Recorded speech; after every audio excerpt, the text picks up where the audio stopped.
On this episode of Redlit. Long post. I don't know what to call this, but employed rich boy becomes a car salesman at my dealership. We find the spare key of his Lexus and proceed to make his life a living hell. Don't want to pay for my work? Thank for your giving me your brand.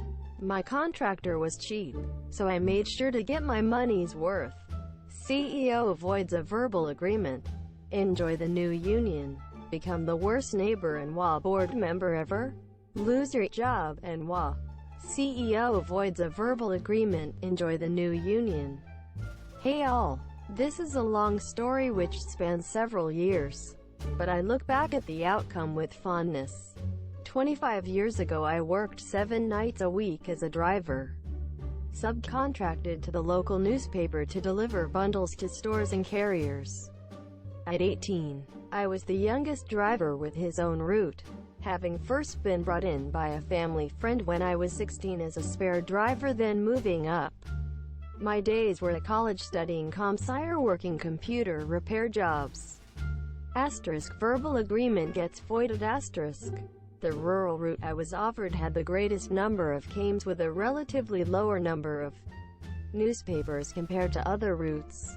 I made an agreement with the manager, bought a heavy-duty cargo van which had been converted to run on propane. Far cheaper back then got to work. Most other trucks would not have made a profit doing this route. After several months on the job, I was called into the office by the CEO of distribution company, who was mad that I had been getting paid more for my CAMs in comparison to other in-city routes. The manager backed me up, saying he had oaked the rate to balance out the longer hours with fewer bundles. The CEO yelled at the manager in front of the whole office and asked if there was a signed contract to state the agreed terms. When the manager admitted it was a verbal contract, the CEO said it then didn't count and was void. Asterisk I get organized asterisk. Stuck with having to pay off the cargo van. And I really did enjoy the job itself. I kept at it, but documented everything including all negotiations. Calls asking me to come early. Requests to set the order of my route. Times waiting at press. Times entering, leaving loading bay. Who is before and after me. Route completion times. Return home times. Fuel costs. CAMs driven. And press breakdowns. 6 months later I wanted to take some time off but was refused. None of the company's spares would agree to do my route since it cost them too much in time and fuel. Working 7 nights a week gets draining. I threatened to quit and the company relented, agreeing to pay the spares more. But not me. This situation made me madder than ever and I started reading. Asterisk I get organizing asterisk. I learned of the magical difference between a dependent and an independent contractor and how a dependent contractor is granted many of the same rights as employees, like overtime and holiday pay. I knew this was a temporary job for me, but I was pissed enough to devote a large amount of my time to make the owner pay. I filed a comprehensive personal employment standards complaint using all those records I had been keeping. Plus I offered my records to around 10 other drivers who followed my lead into filing their own complaints. A key part of my records was proving how much control the company had on how we performed our jobs. Talk of unionizing was always in the background, but it was at this point I joined the cause with a fervor. We attracted one of the country's largest unions who devoted a fair amount of resources to backing us even before they were voted in. My records went to the union who referred to them consistently. Because I had years of spare experience, I also had in-depth knowledge of many of the other routes and the lopsided pay. I helped convince several of the other drivers to join up, including some of the spares. Forming a union is a long process, so be aware there were multiple votes interspersed with the events below, with each vote favoring the union position. There were also several other enthusiastic organizers who were tired of how things were. Asterisk the company fights back asterisk. The company played hardball and went after us on multiple fronts. A number of union-friendly spares were fired.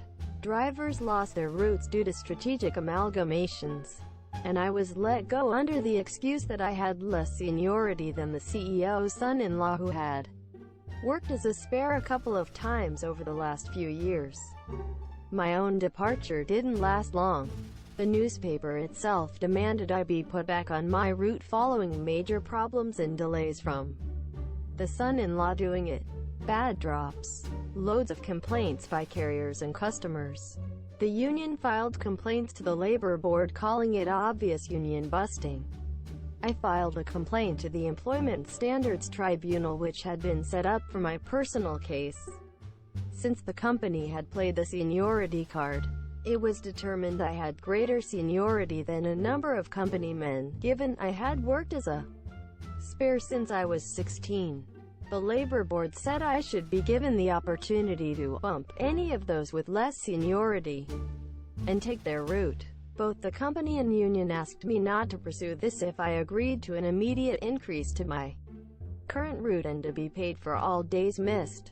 I agreed. Negotiations pay off. Now 2 years later from the start of my story, negotiations were still ongoing, but several interim agreements had been reached. A universal pay algorithm was agreed on, with drivers receiving back pay to when the negotiations started. I received one of the biggest checks. One thing I did not agree to was to let the union negotiate away my employment standards complaint. I was the lone holdout here, so as such I had equal standing in some labor board tribunals with CEO and union negotiators. I will always relish the disdain the CEO had for me at those meetings, to the point of placing his briefcase on the negotiating table to block my view of him as here, and me reclining back ever so slowly in those nice comfy chairs to grin at him while offering water. The Employment Standards Tribunal determined I was a dependent contractor. They awarded me everything I had asked for and more, including penalties and interest. They made a point to mention how egregiously the company had behaved after the complaint had first been submitted. The dependent contractor determination greatly strengthened the union's position for future negotiations. I move on to my career.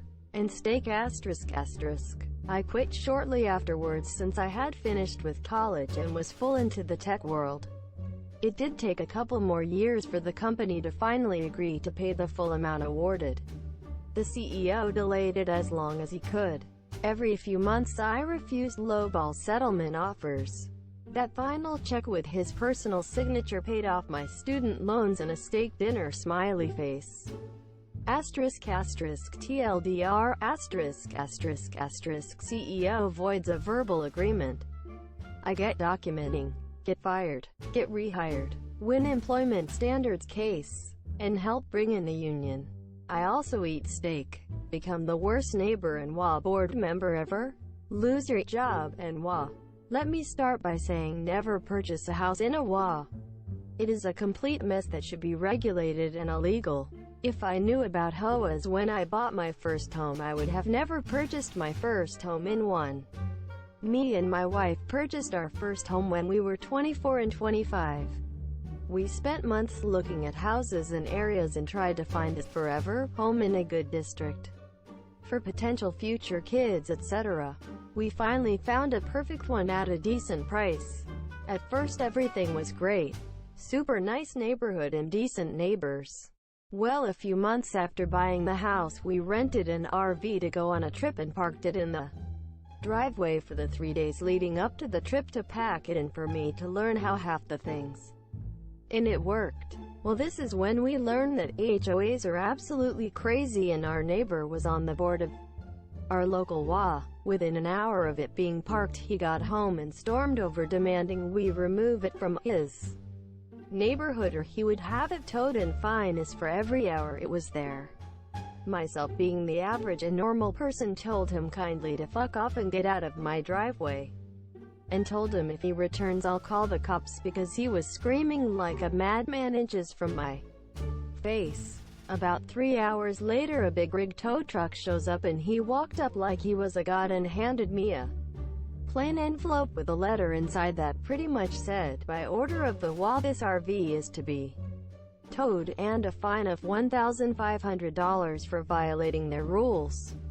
While Mr. Crazy board member might not listen to reason, the tow truck guy they found wasn't so fond of entering my driveway and towing a vehicle when I told him if he comes on the property I'll call the cops. Once the tow truck driver decided he's done being involved in this mess and left, neighbor goes even more crazy and storms off. I call my friend to get his dad's number because he's an attorney, to ask him about this insane letter and fine I just received and to ask him some legal advice.